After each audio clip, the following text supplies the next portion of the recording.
ভাবছিলে আজকের দিনটা আলাদা হবে, আজ আর গতকালের মতো সময় নষ্ট করবে না। আজ সত্যি সত্যি পড়াশোনাটা সিরিয়াসলি নেবে।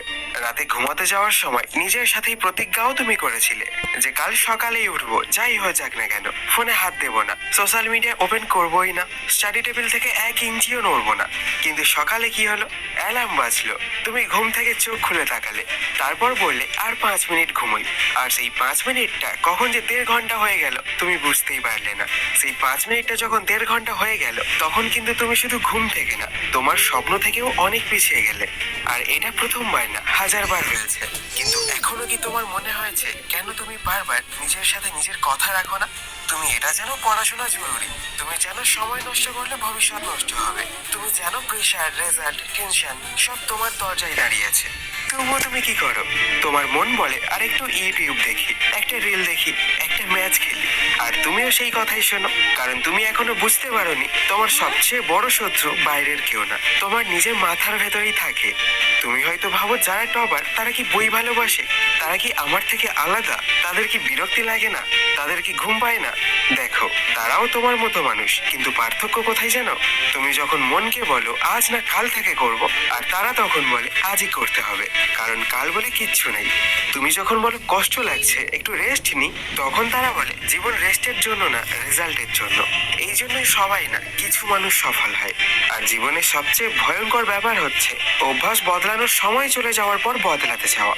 আর যেদিন তুমি মোবাইল হাতে নিয়ে ঘন্টার পর ঘন্টা কাটিয়ে দিচ্ছ, ভাবছো এতে এমন কি ক্ষতি হচ্ছে, কিন্তু কয়েক বছর পর তুমি যখন নিজের সামনে দাঁড়িয়ে দেখবে বন্ধুরা এগিয়ে গেছে, কারো ভালো কলেজ হয়ে গেছে, কারো ভালো চাকরি হয়ে গেছে, কারো বাড়িতে খুশি এসেছে, আর তুমি তখনও একই জায়গায় আটকে আছো, সেদিন তুমি বুঝবে সমস্যা তখন শুরু হয়েছিল যখন তুমি পড়তে বসে উঠে গিয়েছিলে।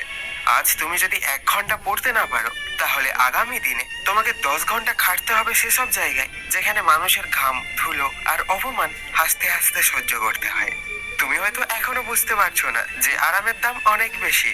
আজ তুমি আরামে আছো কারণ তোমার বাবা মা কষ্ট করছে, কিন্তু কাল যখন দায়িত্ব তোমার ঘাড়ে উঠবে, তখন তোমাকে আর বলে দেওয়া হবে না বাবু পড়াশোনা করো, বরং বলা হবে সংসারের খরচ দাও। তুমিই ভাবো, তুমি কি তখন আরাম করে বসতে পারবে? না, পারবে না। তখন শুধু মনে হবে সেই সময় যদি আরেকটু পড়তাম, সেই সময় যদি আরেকটু জেদ করতাম, সেই সময় যদি ফোনটা নামিয়ে রাখতাম, সেই সময় যদি একদিন সিরিয়াস হতাম, তাহলে আজ এই অবস্থায় আসতে হতো না। কিন্তু তখন অনেক দেরি হয়ে যাবে।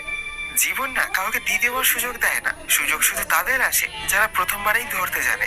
তাই আজ একটা কাজ করো, ঘরের দরজাটা বন্ধ করো, টেবিলে বইটা খুলে বসো, এবং নিজের মনে শুধু একটা কথা বলো, আমি আজ এখন থেকেই শুরু করছি, যত কষ্টই হোক না কেন, যাই হয়ে যাক না কেন। প্রথম দিন মাথা ব্যথা করবে, দ্বিতীয় দিন বিরক্তি লাগবে, তৃতীয় দিন মনে হবে আমি পারবো না, কিন্তু চতুর্থ দিনের দিনে তোমার মন চুপ করে যাবে, কারণ সে বুঝে যাবে তোমার জেদ তার থেকেও বেশি শক্তিশালী। আর সেই দিনটার পর থেকে পড়াশোনা তোমার জন্য টর্চার থাকবে না, তোমার শক্তি হয়ে যাবে। আর একটা কথা, তুমি যদি সাধারণভাবে ভাবো, সাধারণভাবে চলো, সাধারণভাবে চেষ্টা করো, তাহলে ফল কখনো অসাধারণ হবে না। এই পৃথিবীতে হাজার মানুষ আছে যারা বলে আমি চেষ্টা করছিলাম কিন্তু আমি পারিনি, কারণ এটা ওটা সেটা নানা রকম অজুহাত।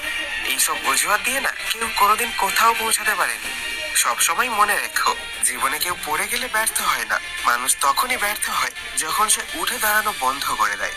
তাই আজ নিজেকে নিজেই জিজ্ঞেস করো, তুমি কি সত্যি হেরে গেছো, নাকি তুমি শুধু চেষ্টা করা বন্ধ করে দিয়েছো?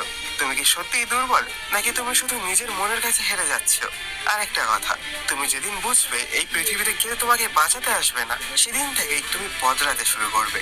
তাই আজ থেকেই তুমি ঠিক করে দাও, ঘুম আসুক, বিরক্তি আসুক, মন পালাক, ফোন ডাক দিক, বন্ধুরা কল করুক, তুমি উঠবে না যতক্ষণ না চ্যাপ্টার শেষ হবে।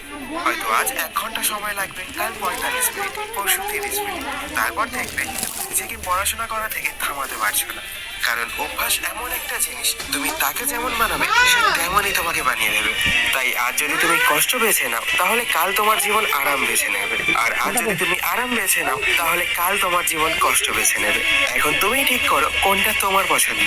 আই বিলিভ ইন ইউ, তুমি পারবে, শুধু শুরু করো আজ, কারণ তোমার ভবিষ্যৎ তোমার অপেক্ষা করছে।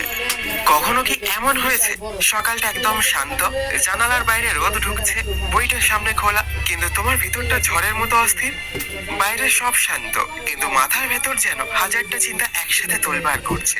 তুমি বইয়ের দিকে তাকিয়ে আছো, কিন্তু মনটা বইয়ের পাতায় নেই, মন চলে গেছে সেই জায়গাগুলোতে যেখানে তুমি বন্ধুরা বাইরে খেলছে, ইনস্টাগ্রামে ফেসবুকে সবাই জীবনটা উপভোগ করছে। কারো ট্রিপ, কারো বার্থডে, কারো রিল ভাইরাল হয়েছে। আর তুমি বসে আছো বইয়ের সামনে, নিজের সাথে যেন লড়াই করছো। হয়তো তুমি হাসছো না, কিন্তু ভিতরে ভিতরে তুমি অস্থির, ক্লান্ত। তুমি বলতে পারছো না কাউকে, কিন্তু তুমি জানো এই চাপটা তোমাকে ধীরে ধীরে ভেতর থেকে খেয়ে ফেলছে। আবার কখনো মনে হয় জীবনটা কি শুধু পড়াশোনার জন্যই? আমি কি কোনোদিন এই চাপ থেকে মুক্তি পাবো না? বেশিরভাগ মানুষ বুঝতেই পারে না একজন স্টুডেন্টের মাথার ভেতরে কি চলে। বই খোলা দেখলেই সবাই ভাবে ঠিক আছে, ছেলেটা বা মেয়েটা পড়ছে। কিন্তু কেউ দেখে না তুমি কতবার বই বন্ধ করে চোখের জল সামলেছো। কেউ দেখে না তুমি কতবার নিজের উপর রাগ করেছো, কেন আমি পারি না। কেউ বুঝতে পারে না কেবল বই মুখস্থ করা নয়, এটা নিজের সাথে একটা যুদ্ধ। আর সেই যুদ্ধটা তুমি প্রতিদিন একা একাই লড়ছো। কিন্তু একটা কথা শুনে নাও আর সব সময় মনে রেখো, যে অনুভূতিটা আজ তোমায় ভেঙে দিচ্ছে, একদিন সেই অনুভূতি তোমার সবচেয়ে বড় শক্তি হবে। কারণ যেদিন তুমি বুঝবে তুমি হাল ছেড়ে দেওয়ার জন্য জন্মাওনি, সেদিন তোমার জীবন নতুন করে শুরু হবে। দেখো, মন চঞ্চল হওয়া ভুল নয়, কেউ জন্ম থেকেই মনোযোগী হয়ে আসে না। মনোযোগ শেখা যায়, ঠিক যেমন সাইকেল, বাইক চালানো শেখা যায়। তুমি ভাবছো যারা টপ করে তারা হয়তো জন্ম থেকেই জিনিয়াস, কিন্তু সত্যিটা খুব সিম্পল। ওরা মনকে নিয়ন্ত্রণ করতে শিখেছে, আর তুমি এখনো মনের দ্বারা তোমাকে নিয়ন্ত্রণ করতে দাও। ওরা যখন পড়তে বসে মন অন্যদিকে যায় ঠিকই, কিন্তু ওরা উঠে যায় না। ওরা অপেক্ষা করে, সময় দেয়, নিজেকে জিতে নেয়। তোমার আর তাদের মধ্যে পার্থক্য আইকিউ না, মেমোরি না, লাখ না। পার্থক্যটা হলো মাইন্ডসেট। তুমি বড় বাধ্য হয়ে, আর টপাররা পড়ে উদ্দেশ্য নিয়ে। তুমি বড় অল্প রেজাল্টের জন্য, আর টপাররা পড়ে একটা বড় ও উজ্জ্বল ভবিষ্যতের জন্য। তুমি ভাবো পড়ে পরীক্ষায় কত নাম্বার পাবো, ওরা ভাবে আমি পড়ে কি শিখলাম। এটাই সেই সূক্ষ্ম পার্থক্য যা সময়ের সাথে বিশাল হয়ে যায়। আরেকটা কথা, জীবনে এমন কোনো সফল মানুষ নেই যে পড়াশোনাকে ঘৃণা করেছিল এবং পরে জীবনে সুখ পেয়েছে। কারণ পড়াশোনা শুধু নম্বর পাওয়ার জন্য না, পড়াশোনা তোমার মস্তিষ্কের দরজা খুলে দেয়, তোমাকে নতুন চিন্তা শেখায়, তোমার ভিতরের সম্ভাবনা জাগিয়ে তোলে। তুমি আজ যে কষ্টটা করছো, রাত জেগে চোখ লাল করে পড়ছো, বন্ধুর সাথে আড্ডা মিস করছো, মোবাইল দূরে সরিয়ে রাখছো, একদিন এগুলোই তোমাকে এমন এক জায়গায় দাঁড় করাবে যেখানে পৌঁছে তুমি নিজেকে ধন্যবাদ দেবে।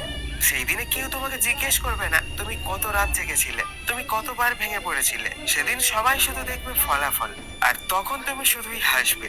কারণ তুমি জানবে ভাগ্য নয়, পরিশ্রমই তোমাকে সেখানে এনে দাঁড় করিয়েছে।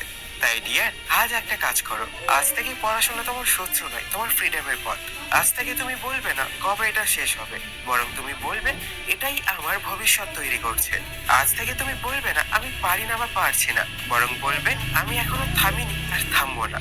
কারণ শেষ পর্যন্ত যেতে সে নয় যে শুরুতে এগিয়ে থাকে, যেতে সেই যে শেষ পর্যন্ত লড়াই করে। আর আমি জানি তুমি সেই লড়াই করার মতো হয়েই জন্মেছো।